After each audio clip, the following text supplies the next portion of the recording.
Hi viewers, welcome back. My name is Adeola Fayehun, and right now is our phone segment where we get to hear from you guys. Don't forget to call in. The number to call is on the screen, 917-284-9811. We'd like to hear from you about everything going on in Nigeria, starting with the governor and his son, the former governor of Jigawa that was put in prison with his sons, as well as the Senate President Bukola Saraki and all the stories that have been coming out about him recently, as well as Keshi and the Nigerian soccer game. Now, to help us out with this is the one and only, the most humble guy you ever met, Mr. Faloye. Welcome to SaharaTV. Yeah, thank you. Fantastic. So How is it? It's a pleasure having you. Always a pleasure joining for this segment. Humble. I'm a very humble guy. What can I tell you? Fantastic. So, humble friends, let's start out with, I know that we're waiting for people to call in, and please call in 917-284. If you're calling from outside the U.S., add the +1 in front of what you're dialing. We'd like to hear from you. But let's start out with the governor of Jigawa State, former governor of Jigawa State, Lamido, who was sent to jail for the next 2 months until the ending of September 28th. Right? Him and his sons until the next hearing of their court case. That's the first time that would ever happen to a former This is unprecedented. Nigerian governor. Exactly. And I think the fact that this step is being taken is, I think they're trying to send a message that nobody's beyond reproach, nobody's above the law, and because it was just like it's still an allegation, basically. Nothing has been, well, I don't want to say nothing has been proven, but it seems so. It's still in court. Yeah, it's still in court. So until next hearing, they said he will be in jail, and unbelievable. I'm surprised he couldn't buy his way out of this one. Do you have any opinion about the EFCC? Because it's the same EFCC that used to arrest people and release them, that is doing this now. So what's your view about I think they're trying to send a message that there's a different sheriff in town now. So, different sheriff in town. Okay. Yes. I don't want to, yes. By that you mean a new president. A new president, definitely. So I think... So you're saying that the president has to do with what the EFCC... I don't know. Maybe they're trying to send a message that, there's a new way of, the way we did things in the past that, wasn't kind of correct, let's be honest. So I think they're trying to send a message that, we're really trying to fight corruption. What are your thoughts? Yeah, I was so excited because, the funny thing is, it doesn't even matter who it is. Right. Although last year, this governor was the one awarded the Best President award by Vanguard newspaper. They gave him an award as the best president. And then for us to hear that the guy embezzled money and now he's in jail. Not just him, and his sons too. And his sons, and you call this guy the best governor. I mean, the best governor award. Yeah.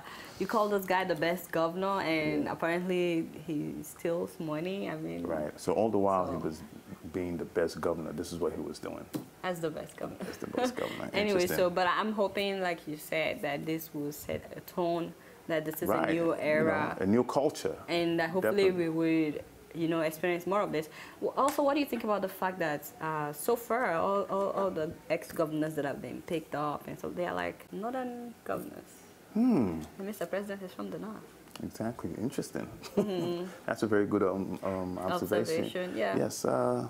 It shows what kind of governors they are, basically, with the kind of governors we have in the north. Yeah, but also I feel like he's starting from home, so that when he gets to people like Fayose, which everybody knows at some point Fayose will be picked up. But what's taking that so long, though? That's what I mean by he's starting from home. So when he gets to like Yoruba, there can be no excuses. They can say all the tribalism and everything. That's a good observation. I don't know. That's just the way I look at it. So, but please call in. We want to hear from you guys. The number to call is 917-284-9811. So another question that we have is about the Senate President Bukola Saraki. I'm sure that, I don't know if you've been following his story. Oh yeah, definitely $2 billion in embezzlement.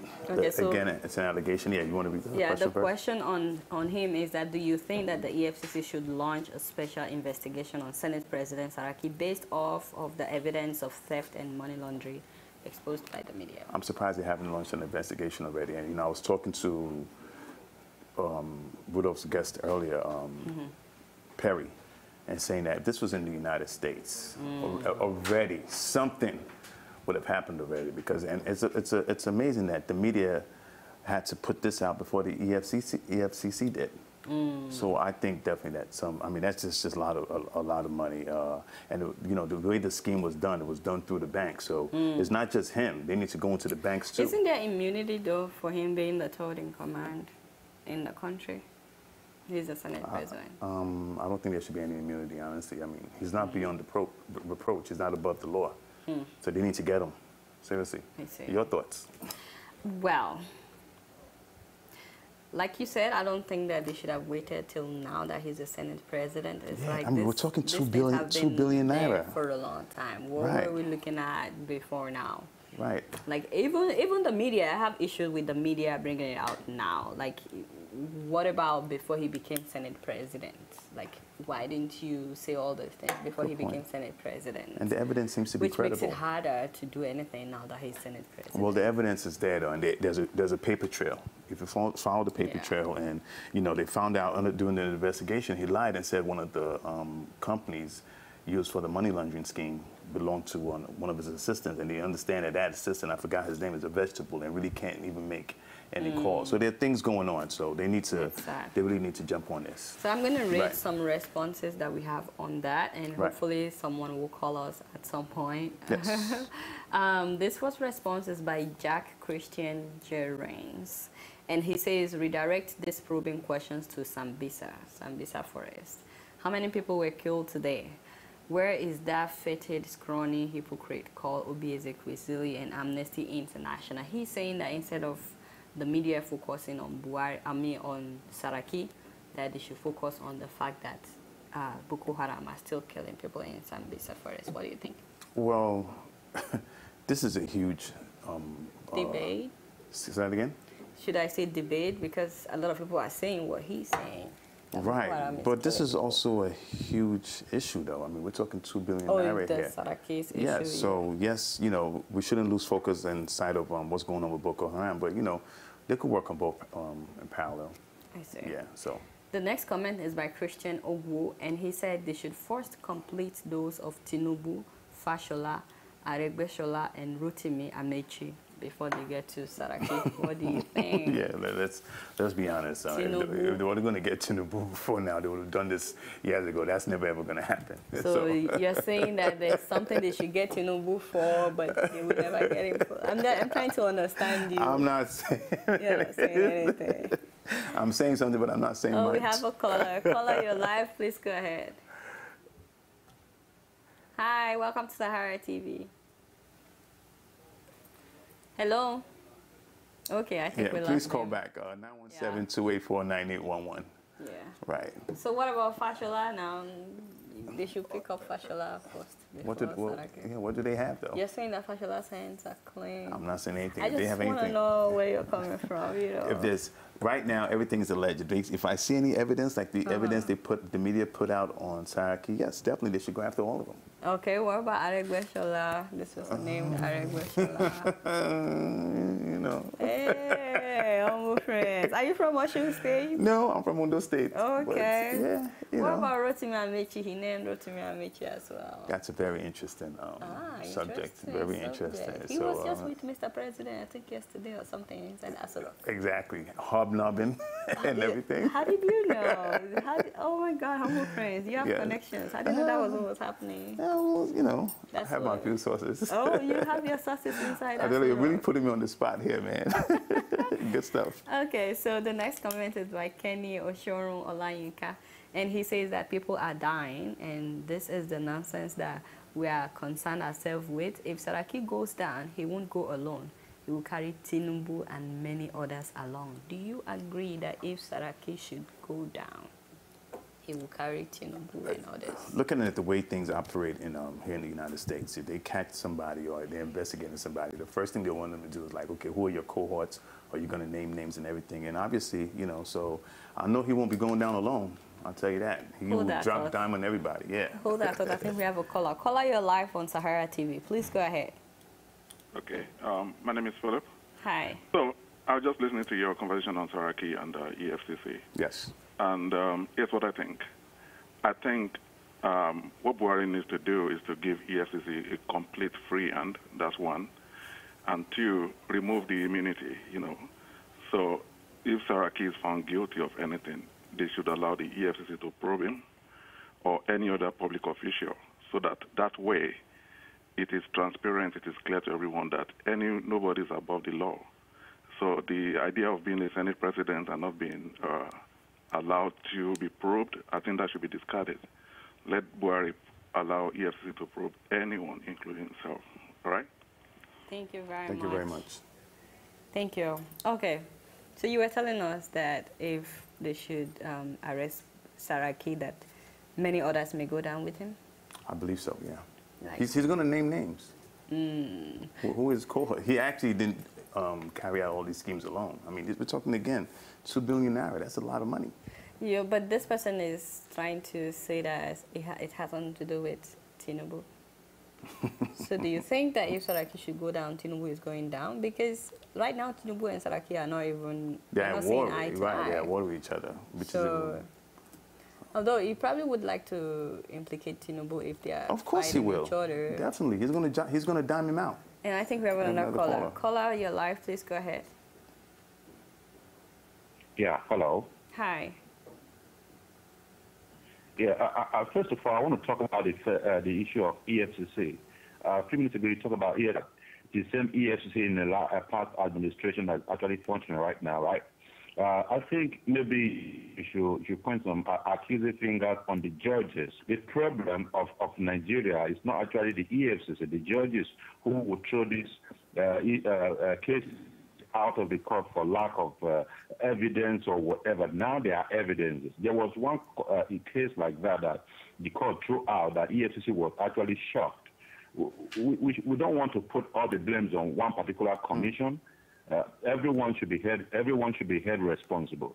The judges, they have a lot of brown envelope in their bags. They're not doing what they're supposed to be doing. They're supposed to be watchdogs, putting all these people down or sending them to prison. The way he's doing that, I think everyone is awake right now because of the fear that Buhari will not tolerate anything, right?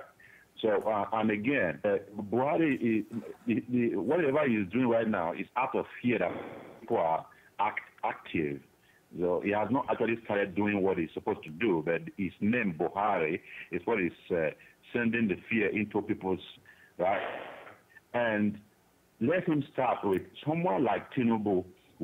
I'm not going to bend my mouth saying Tinubu is a very corruption. We know that. Amechi is corrupt as well. So if Buhari wants to fight corruption, then the judgment starts from the house of God. I think Buhari should start from those people around him, so that when they send the message out there, people will not politicize it. This is the way I see it. If Buhari wants to start the corruption or fight the war against corruption, he has to come up with the asset declaration, big asset declaration. He promised that will enhance accountability and transparency. He has not done that. You cannot just come up and start trying to brainwash me. It's not going to work. So I like him. So let him do something about things he has promised that he has not done, starting from his public asset declaration and keeping Tinubu, Amechi, even Fayehun, the Ekiti state governor, who built state government with how many millions of naira. We are living in Nigeria. The people on the street are very poor. Then a governor who already have a government house is building another one for millions. It doesn't work that way. Thank you so much. Thank you so much, Daniel. Thank you so much. Yeah. You know. Sorry, go ahead first. Oh no, yeah. Let's make one thing clear that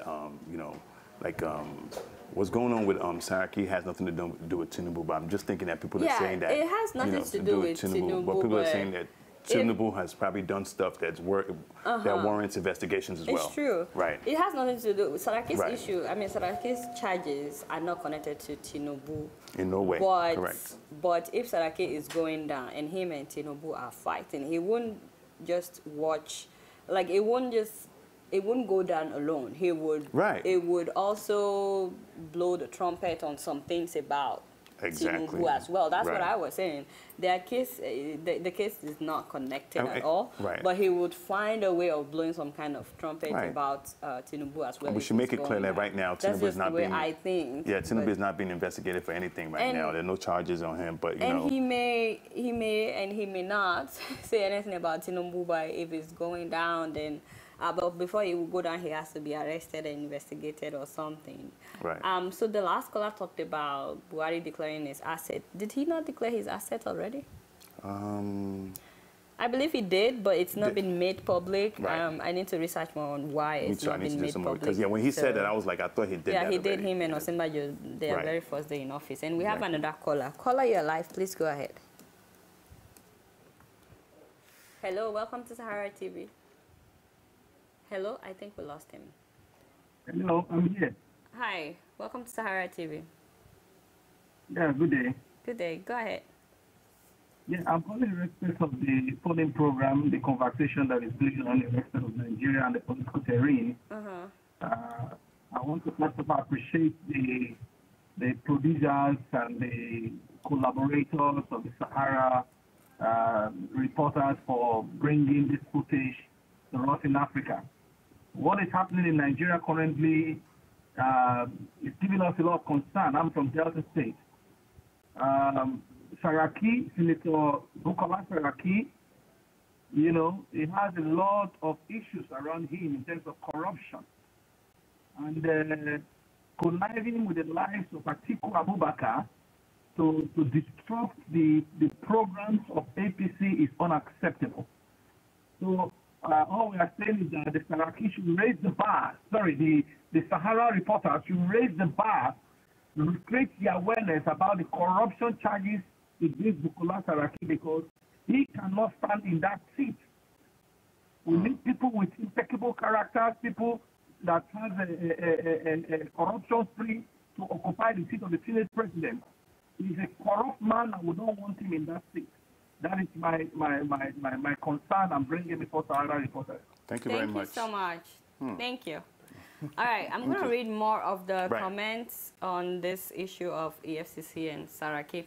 And this next comment is by Elonze JC. And he said, let him wait until after his tenure. What do you think about that? No, we should wait till after his tenure. No, let's do it right now. I don't understand why wait.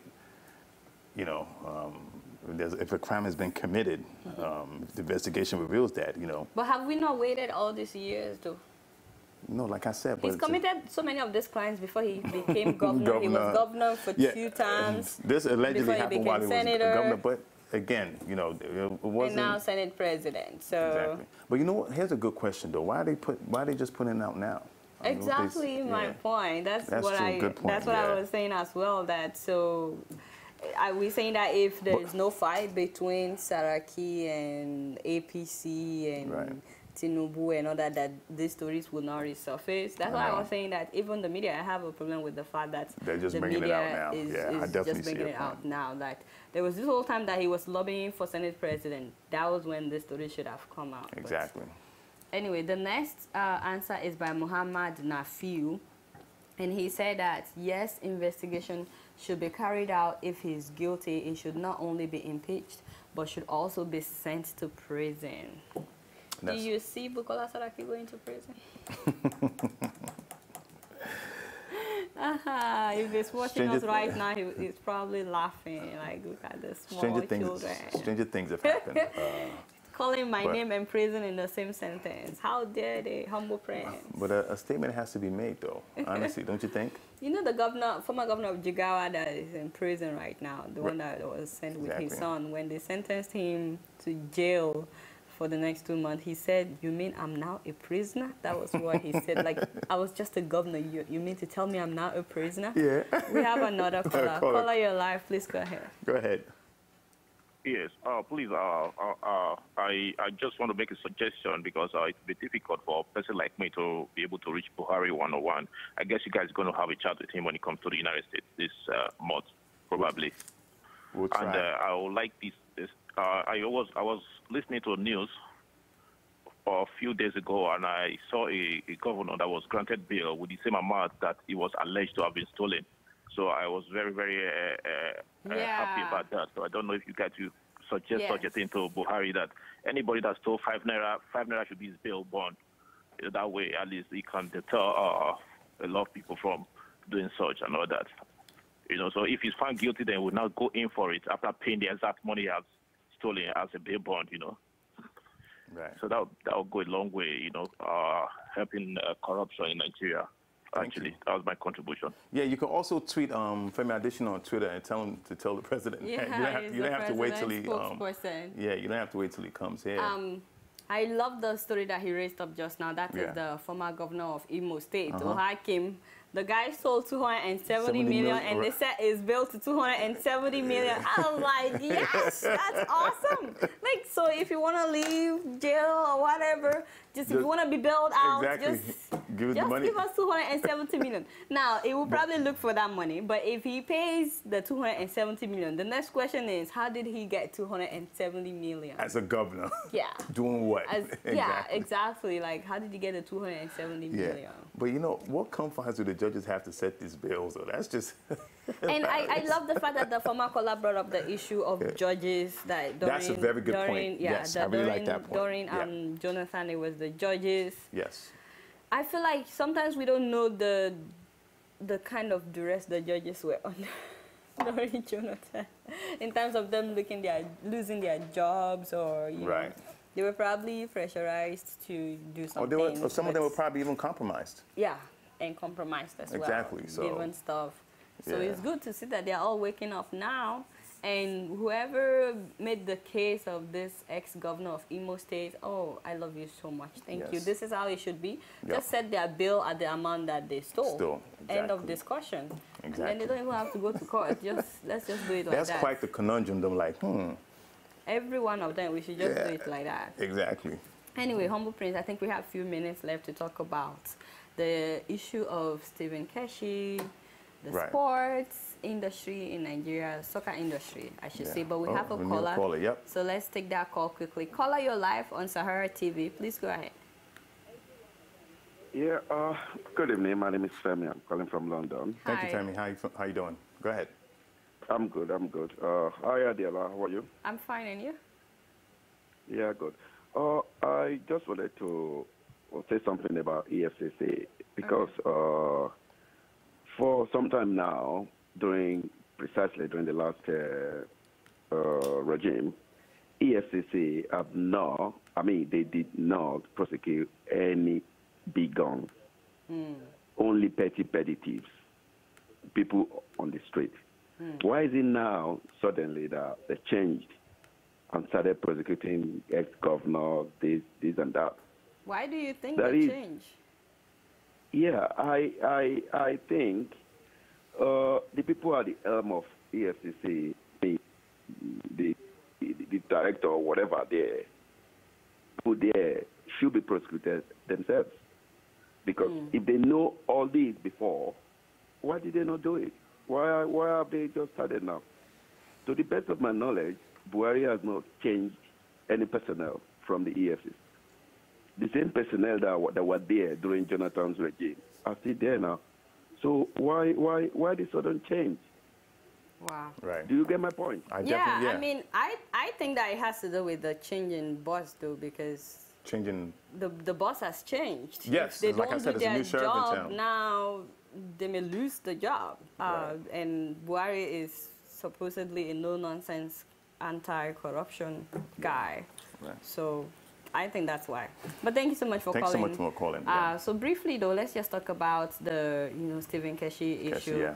The question that we have around that is that now that Keshi has been fired, should Nigeria have hired Sunday Olise? Will he be a good replacement as Nigeria's soccer coach? What do you think? I definitely think it will be. Everybody's optimistic with this choice. Like I said, why?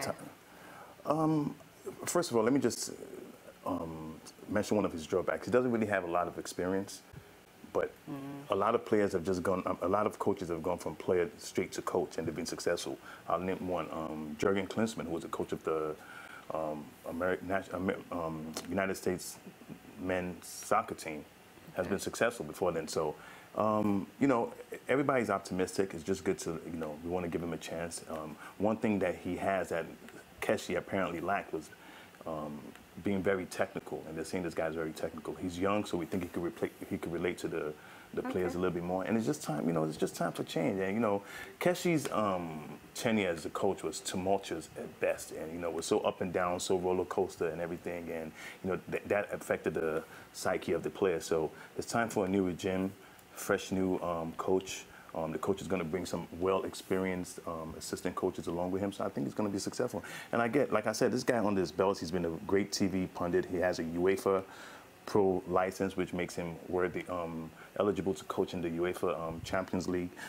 He was the former captain of the Green Eagles, and he was part of the 1994 Golden Class. You know, that team, the '94 team, the Green Eagles team, was, I think, you know, one of the best. That one in here in the U.S. Yes, definitely. So. Okay, so but I'm sure you've heard a lot of people saying that when will Nigeria have like foreign coach? What do you think? You know, it doesn't matter where they're from. It's who could do the job. And I like the fact, and like Kwesi and I spoke earlier on the sports show, I'm glad that they hired someone from Nigeria in-house. And I think we have, do we have one more caller? No, not yet.